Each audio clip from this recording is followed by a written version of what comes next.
Mr. Mischief and the Leprechaun. Original concept by Roger Hargreaves, written and illustrated by Adam Hargreaves.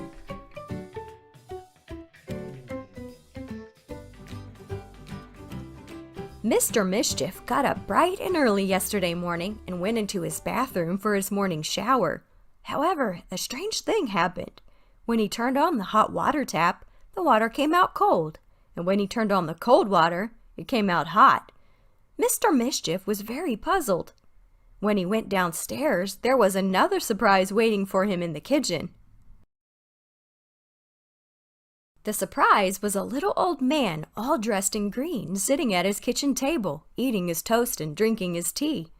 "Who are you?" asked Mr. Mischief, "and what are you doing in my house?" "I'm a leprechaun, and I've come to stay." "Did you enjoy your shower?" chuckled the uninvited guest.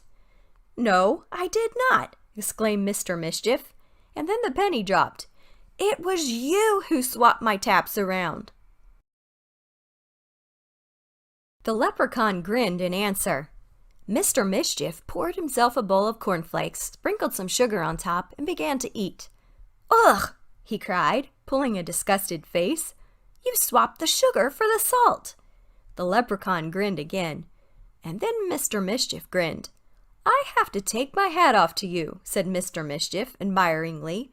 "You've got the better of me, and I thought I was the king of mischief."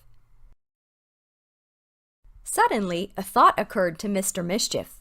"What are you doing today?" he asked. "Not a lot," replied the leprechaun. "How would you like to join me in a bit of mischief making?" "Now you're talking," said the leprechaun. Mr. Mischief and the leprechaun had a wonderful day together, a wonderful day of mischief. They offered to take Mr. Muddle's photograph. "Step forwards a bit," said Mr. Mischief. "Forwards a bit more," added the leprechaun.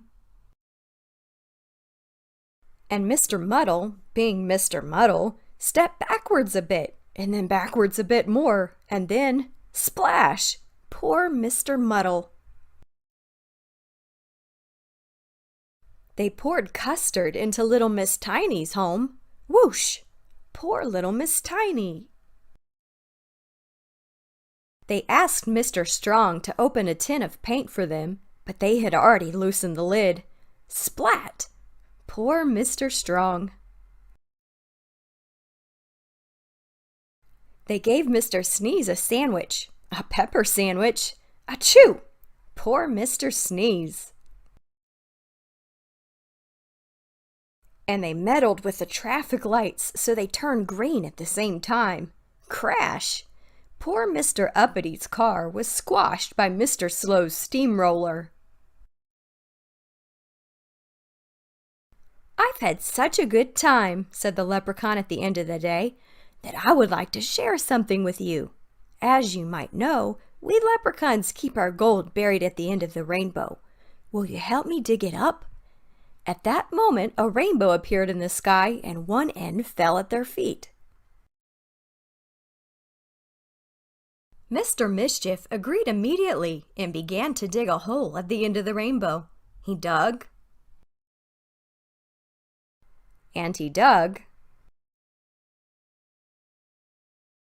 and he dug, and all the while the leprechaun sat watching at the edge of the ever-deepening hole. Once Mr. Mischief had dug a very deep hole, he looked up at the leprechaun and asked, "Where's this pot of gold then?"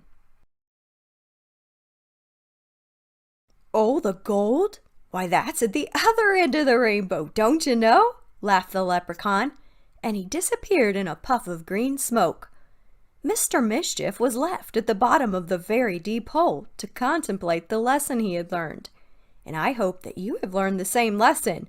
A very useful lesson. Never trust a leprechaun. I hope you enjoyed that story. If you would like to see these books uploaded daily, go ahead and subscribe, and don't forget to check out all the other stories that are already uploaded. Thank you so much for watching.